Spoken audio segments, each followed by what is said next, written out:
제40강 이사의 보수. 한 중견기업의 주주총회 날. 주주들이 술렁이기 시작합니다.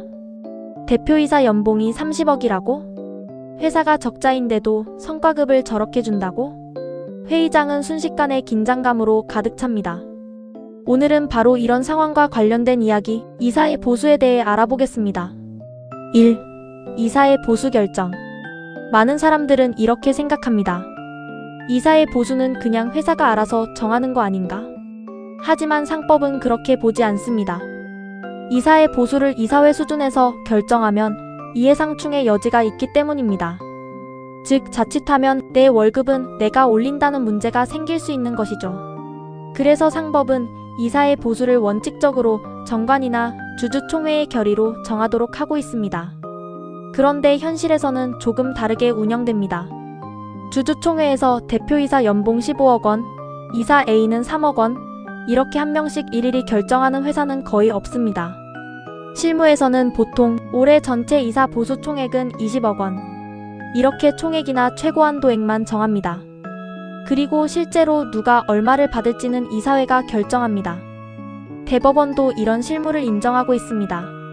즉, 주주총회에서는 이사 보수의 총액이나 한도액을 정하고 개별 이사의 구체적인 보수액의 결정은 이사회에 위임되어 있습니다. 2.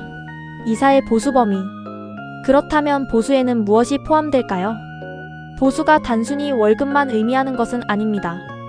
상여금, 각종 수당, 퇴직금, 퇴직위로금, 성과급까지 모두 포함될 수 있습니다. 심지어 해임될 때 지급하는 거액의 해직보상금도 문제가 될 수 있습니다. 앞에서 우리가 공부할 때 이사를 정당한 이유 없이 해임하면 해당 이사는 손해배상 책임을 회사에 물을 수 있다고 했습니다. 즉, 이사를 해임하는 경우에는 손해배상 문제를 둘러싸고 법적 분쟁이 발생할 수 있는데, 이러한 분쟁을 방지하기 위해 회사가 해임당한 이사에게 합의금 조로 지급하는 것이 해직보상금입니다. 그런데 이러한 해직보상금을 편법적으로 사용하면 이사회의 결의만으로 해임당한 이사에게 과도한 해직보상금을 지급할 수 있습니다. 그래서 판례는 이런 해직보상금도 사실상 보수와 비슷한 성격이 있으므로 이사의 보수에 관한 규정을 유추 적용하여 주주총회의 결의를 받아야 한다고 보고 있습니다. 3. 사례. 회사에서 주주총회 결의에 따라 이사 A, B, C를 해임하였습니다. 그런데 A에 대해서는 이사회 결의만으로 거액의 해직보상금을 지급하였고, B에 대해서는 정관에서 정한 퇴직금을 지급하지 않기로 주주총회에서 결의를 하였습니다. 하지만 A에 대한 해직보상금에 대해서는 이사의 보수 결정에 관한 상법 규정이 유추 적용됩니다.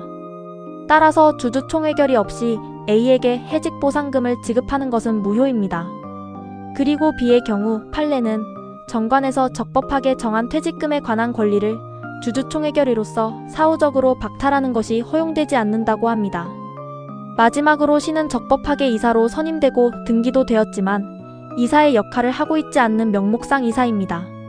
하지만 다른 편법적인 목적이 없는 이상 이러한 명목상의 이사도 회사에 대해 보수를 청구할 권리가 있다고 합니다.